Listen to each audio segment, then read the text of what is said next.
Why should Ryan Gosling stop acting? Would you like me to talk about it? I would very much, my good man. First of all, I want Gosling to focus on his music more. And I also like to see children dressed as skeletons singing elementary school Little Shop of Horrors songs alongside the most handsome Oscar nominee ever. According to all walks of girls. You sound like someone who works on the Penn State football coaching staff. Oh totally bro. I'm most sorry if I gave that impression. What I meant was that the dichotomy of an Oscar-nominated movie star playing in a punk rock hipster basement with kids dressed as Cobra Kai on Halloween gave one a live musical experience that feels completely surreal. I was there when his band Dead Man's Bones performed for the first time in the history of Terrence Malick's History of Time. I apologize for implying any negative narrative to your wonderful and unique personality. For a second, I thought if you saw a Penn State coach doing something demon-like to a younger person in a shower, you might hesitate. I thought you would do nothing, where I would have moved with the swiftness of a vampire Hannibal Lecter to crush the molester's head into a brained mass of blood bits. Like Gosling's driver character playing Self did to a man's skull after he made out with Gary Mulligan in an elevator in a Twin Peaks sort of way? Exactly. Have you ever seen My Bleeding Blue Velvet Valentine? Is that the one where Ryan Gosling plays Dennis Hopper's character playing Self from Blue Velvet, except he's married, is the father to another man's child and is only able to philosophize existentially by having unwanted sex while wearing an oxygen mask? Precisely. One of the best movies I have ever seen. I want him to do the same role in the Southland Tales 2 except older. An older version of his Dennis Hopper Blue Velvet Valentine character playing Self but with a hint of the Elephant Man, and last but not least, Sting's assassin character playing Self from David Lynch's failed attempt at Star Wars, entitled Dune. Did you say Southland Tales 2? I think my ears are starting to bleed blue. I fell in love with Richard Kelly many a moon ago. The bright creator of One Donnie Darko. He went the M. Night route, was distracted by clout. Kept on trying to be clever, forgetting to make sense of his film-making endeavor. I must make a fret and practice some zen, if he's ever allowed near a movie set again. I understand your poetic frustration with such a once promising talent. But I have heard whispers that Kelly is going to get one more chance with a movie called Corpus Christi. Is that the one about? No. I don't mean to be rude, but I know what you're thinking.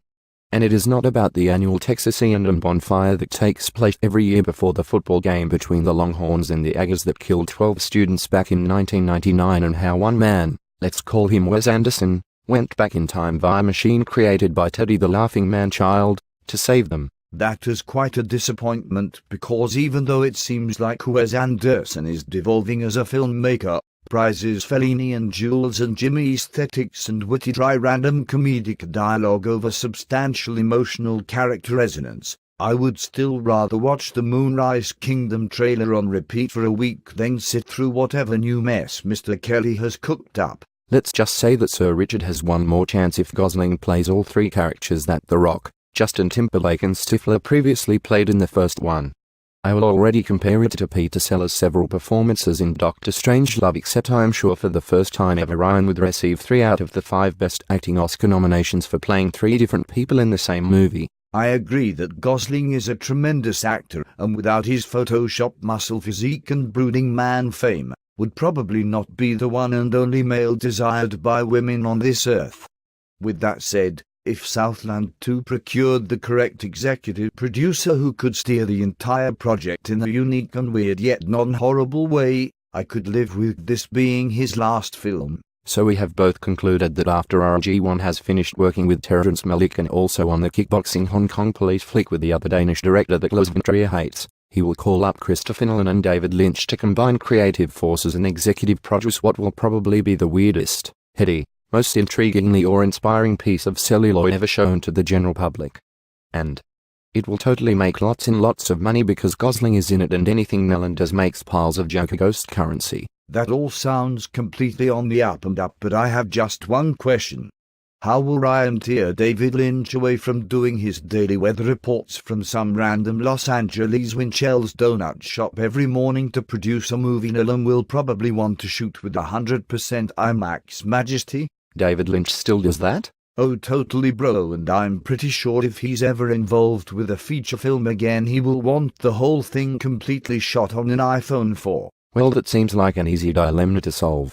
Southland Tales 2 will be directed by Richard Kelly, produced by those two aforementioned directorial masters and shot with lots of iPhones and lots of hyper-fancy super expensive IMAX cameras. So in other words, it will be the first 4D movie ever? You are an unfortunate and extremely observant and virile genius.